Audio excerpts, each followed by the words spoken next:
morning.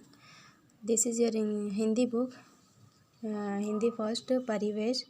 Student, today we will start exercise of chapter 4. ई की मात्रा. Exercise number first. सही उत्तर चुनकर सही लगाइए. क है किसकी शादी थी.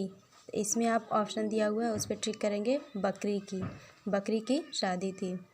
ख है चीता क्या लाया. चीता खीर लाया. ग है बाघिन किस रंग की साड़ी पहनकर आई. बाघिन नीले कलर की साड़ी पहनकर आई. एक्सरसाइज 2 है एक जैसे चित्रों पर सही का निशान लगाइए. यहाँ पे आपकी वॉच बनी हुई है.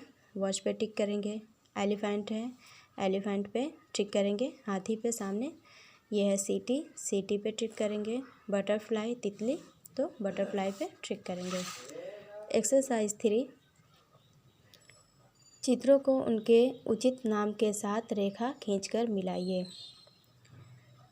तितली, सीटी, झाड़ी, पपीता. एक्सरसाइज 4 चित्र देखकर वाक्य पूरे कीजिए. क घड़ी उधर रख. ख नीली गाड़ी इधर ला. ग एक हाथी आया.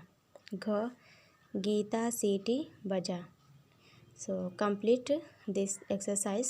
Thank you.